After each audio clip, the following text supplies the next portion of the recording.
एक बार की बात है, एक छोटे से गांव में लिली नाम की एक जिज्ञासु युवा लड़की रहती थी।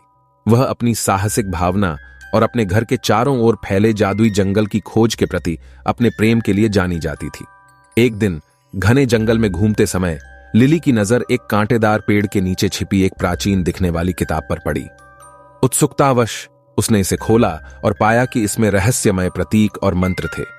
इसकी उत्पत्ति के बारे में अनिश्चित होने के कारण लिली ने आगे की जांच के लिए पुस्तक को घर ले जाने का निर्णय लिया। जैसे जैसे दिन बीतते गए, लिली ने प्राचीन पाठ को समझना शुरू कर दिया और पता चला कि इस पुस्तक में इच्छाएं पूरी करने में सक्षम शक्तिशाली जादू है। उत्साहित लेकिन सतर्क, उसने पके रसीले फलों की एक टोकरी की सरल इच्छा के साथ पुस्तक के जादू का परीक्षण किया। उसे यह देखकर आश्चर्य हुआ कि उसकी इच्छा पूरी हो गई। पुस्तक की अविश्वसनीय क्षमता को महसूस करते हुए लिली इसकी क्षमताओं को और अधिक जानने के प्रलोभन का विरोध नहीं कर सकी। जैसे जैसे उसने और अधिक इच्छाओं के साथ प्रयोग किया, लिली के इरादे शुद्ध और निस्वार्थ होते गए। उसने जादू का इस्तेमाल घायल जानवरों को ठीक करने, अपने गांव में समृद्धि लाने और जरूरतमंद पड़ोसियों की मदद करने के लिए किया। लिली की परोपकारी इच्छाओं की बदौलत जंगल शांति और सद्भाव का स्वर्ग बन गया।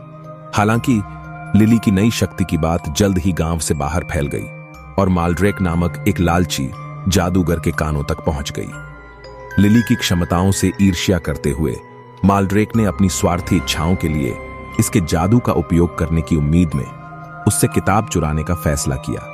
एक चांदनी रात में माल्ड्रेक लिली के घर में घुस गया और जब वह सो रही थी तो उसने किताब छीन ली। जैसे ही उसने लालच से इसके पन्ने पलटे, किताब से एक चकाचौंध करने वाली रोशनी फूट पड़ी, जिससे एक शक्तिशाली संरक्षक आत्मा का पता चला जो अपने जादू को बुरे इरादों वाले लोगों से बचा रही थी। अभिभावक भावना ने घोषणा की कि केवल लिली जैसा शुद्ध हृदय ही पुस्तक की शक्ति का उपयोग कर सकता है। भयभीत और दीन होकर माल्ड्रेक किताब छोड़कर भाग गया। अभिभावक भावना ने लिली को उसकी अच्छाई और निस्वार्थता के लिए सराहना करते हुए पुस्तक लौटा दी। इसने उसे मंत्रमुग्ध वन के संरक्षक की उपाधि दी और उस दिन से लिली जादुई किताब और उसके रहस्यों की रक्षक बन गई। अपनी नई मिली जिम्मेदारी के साथ लिली ने पूरे गांव और उसके बाहर खुशी और दयालुता फैलाने के लिए पुस्तक के जादू का उपयोग करना जारी रखा। मंत्रमुग्ध जंगल फला फूला और इसका जादू उन सभी के लिए खुशी लेकर आया जिन्होंने इसका सामना किया। जैसे जैसे साल बीतते गए, लिली बड़ी होती गई और उसके कारनामे ग्रामीणों के बीच कानाफूसी वाली कहानियां बन गए। उनकी विरासत जीवित रही और सभी को शुद्ध हृदय की शक्ति और दया, सहानुभूति और निस्वार्थता के भीतर निहित जादू की याद दिलाती रही। और इस तरह मंत्रमुग्ध वन के संरक्षक लिली की कहानी एक यादगार किंवदंती बन गई, जिसने आने वाली पीढ़ियों को अपने भीतर की अच्छाई को अपनाने के लिए प्रेरित किया। तो कैसा लगा आज का हमारी यह कहानी?